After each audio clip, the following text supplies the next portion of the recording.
adik-adik, apa kabar? Kali ini jumpa dengan Karya dan Billy. Yeay, ketemu Billy dan Karya lagi. Nah, sebelum kita mulai, sebelum kita sharing lebih jauh, yuk kita berdoa dulu. Billy yang akan pimpin ya. Oke Ciria, yuk teman-teman, mari kita berdoa ya. Tuhan Yesus, terima kasih Tuhan untuk berkat-Mu pada hari ini.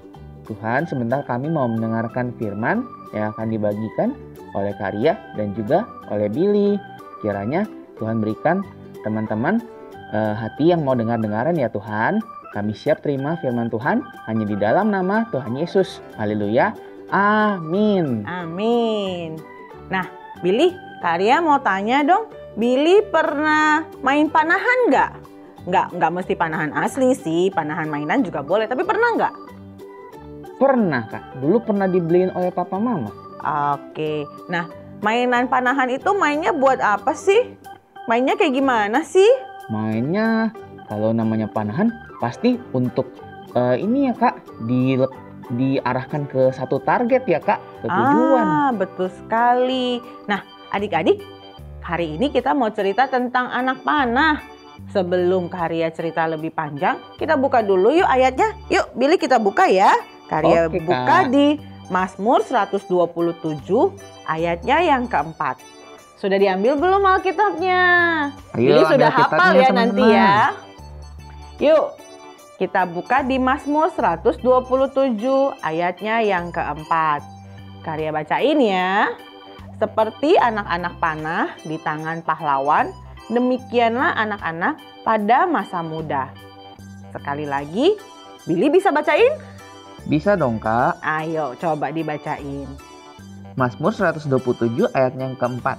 Seperti anak-anak panah di tangan pahlawan, demikianlah anak-anak pada masa muda. Yes.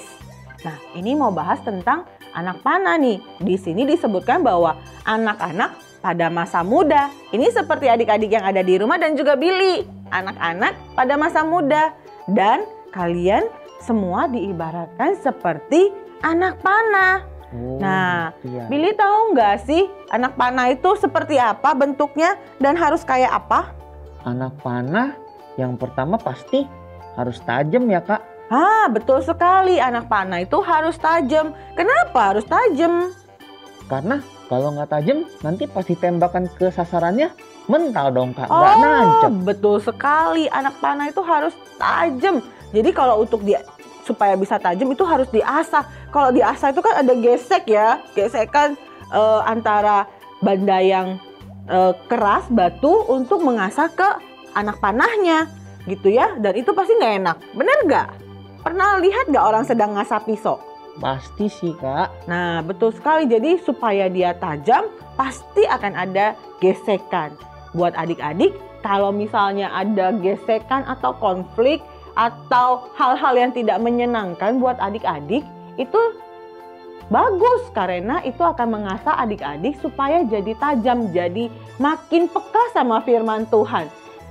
Makin tahu yang mana sih yang benar sesuai dengan firman Tuhan dan mana yang tidak. Dengan adanya hal-hal yang kita lihat sehari-hari, misalnya, kok dia suka sekali ya mengeluarkan kata-kata kasar.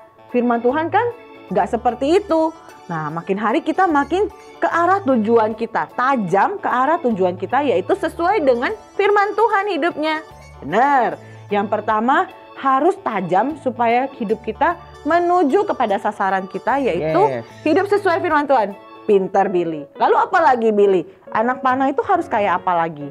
Anak panah itu, gak bisa dilemparkan sendiri Ki. Harus ada orang yang melepaskan anak panah itu. Betul, kalau kita main panah itu kan harus ditarik, nggak mungkin dilempar. Kalau dilempar mah bukan anak panah, nanti jadinya apa tuh?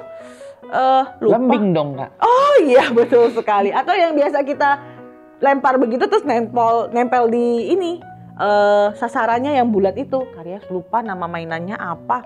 Tapi anak panah itu harus ditarik, dan kalau ditarik melesatnya makin jauh. Kalau dilempar kan deket ya. Tapi kalau ditarik pakai busur lalu melesat jauh, itu baru namanya anak panah. Dan hidup kita juga seperti itu. Ditarik sama orang lain Siapa yang narik? Bisa mama papa, bisa kakak sekolah minggu, bisa ibu guru, teman-teman.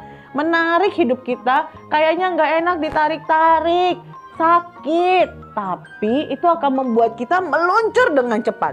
Nah, Billy pernah lihat gak sih kalau anak panah ditarik sekedarnya aja pasti ciut gitu doang, pendek larinya gitu ya.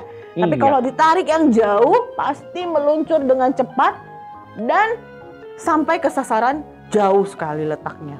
Makanya banyak pemanah-pemanah kalau mau berburu dia pakai anak panah lalu dia tarik yang jauh, sasarannya hewan yang mau dia buru itu jauh pun bisa kena. Oh gitu ya. Nah, betul sekali. Jadi pasti akan ditarik. Sekarang hidup kita ditarik sama Tuhan. Ayo jangan malas-malas belajar firman Tuhan. Ayo berdoa, ayo baca firman. Ditarik supaya hidup kita bisa melesat dengan jauh. Oke, setelah harus tajam lalu ada orang lain yang menarik, ada satu hal lagi yang paling penting itu Billy. Billy tahu nggak apa? Apa ya? Karya kasih tahu ya. Anak panah itu harus lurus. Kamu nggak bisa ngelihat anak panah itu lemes-lemes, melenceng-melenceng bentuknya. Nanti kalau ditiup angin dia kewer-kewer, nggak lurus. Jadi anak panah itu dipilih dari buluh atau batang yang bagus, yang lurus, supaya ketika dipanahkan lurus mencapai tujuannya. Hidup kita juga kayak gitu. Diasah sama Tuhan, dibikin jadi lurus, kemudian ditarik sama orang-orang untuk bisa meluncur ke sasaran dengan tepat, cepat, dan gak melenceng. Oh gitu ya. Nah, hidup kita juga harus seperti itu. Anak Tuhan itu gak boleh lemes-lemes, gak boleh melenceng-melenceng. Harus lurus, tegak, berdiri teguh di atas firman Tuhan, sehingga kita bisa memuliakan Tuhan. Nah, Billy mengerti sekarang? Ngerti Kak. Yes, sama seperti firman yang akan Kak Ria bacakan sekali lagi dari Mazmur 127 ayatnya yang keempat. Seperti anak-anak panah di tangan pahlawan, dengarkan adik-adik, ada di tangan pahlawan. Jadi bukan di tangan sembarang orang. Kalau anak panah di tangan sembarangan orang, jadinya bencana loh. Billy kebayang kalau misalnya Billy adalah anak panah yang sudah dibentuk tajam gitu ya, udah bagus, terus dipakai sama orang yang salah. Bisa dipakai untuk hal-hal yang buruk ya. Iya Kak. Nah, anak Tuhan itu harus di tangan pahlawan. Siapa pahlawan-pahlawan hidup kita? Orang tua kita. Lalu kakak-kakak pembina kita di sekolah minggu, guru-guru kita, teman-teman yang baik yang ada di dalam kehidupan kita itu adalah pahlawan-pahlawan kita yang menolong hidup kita supaya sesuai dengan firman. Oke, demikianlah anak-anak pada masa muda. Jadi anak-anak pada masa muda kalian sudah Tuhan tentukan untuk jadi anak panah. Jangan jadi batu-batu yang gak jelas yang dilemparkan, tapi menjadi anak panah yang tajam yang siap diasah, diluruskan dan diarahkan. Iya. Oke. Billy, jadi hari ini kita belajar apa? Billy coba disebutkan 3 hal yang di dalam anak panah itu apa? Yang pertama diasah, betul sekali. Lalu diluruskan, dan yang terakhir diarahkan, ya. Betul sekali. Jadi ada 3 hal dalam kehidupan adik-adik kalau mau jadi anak yang luar biasa, menjadi anak panah yang luar biasa menuju kepada sasaran. Harus diasah, harus lurus, dan harus mau diarahkan. Yes. Demikian firman kita hari ini, adik-adik. Yuk kita sama-sama belajar jadi anak panah yang luar biasa, hidup lurus, diasah, dan diarahkan oleh orang-orang yang berkenan di hadapan Tuhan, yaitu pahlawan-pahlawan hidup kita. Nah, sebelum kita mengakhiri ibadah kita hari ini, kita mau berdoa dulu yuk. Lipat tangannya, tutup matanya. Tuhan Yesus, terima kasih hari ini kami sudah belajar bahwa hidup kami adalah seperti anak panah di tangan pahlawan. Kami mau belajar Tuhan untuk siap diasah, lalu diluruskan, dan kami mau diarahkan hidup kami sehingga kami boleh mencapai tujuan hidup kami untuk berjalan sesuai dengan kehendak Tuhan, sesuai dengan sasaran yang Tuhan tentukan di dalam hidup kami. Apa yang menjadi tujuan hidup kami mau memuliakan Tuhan lewat hidup kami. Terima kasih Tuhan Yesus, kami mau menyerahkan waktu kami hanya ke dalam tangan Tuhan. Dalam nama Yesus Kristus kami berdoa dan mengucap syukur. Amin. Amin. Sampai ketemu minggu depan. Tuhan Yesus memberkati. Sampai ketemu teman-teman. Dadah. Tuhan berkati. Dadah.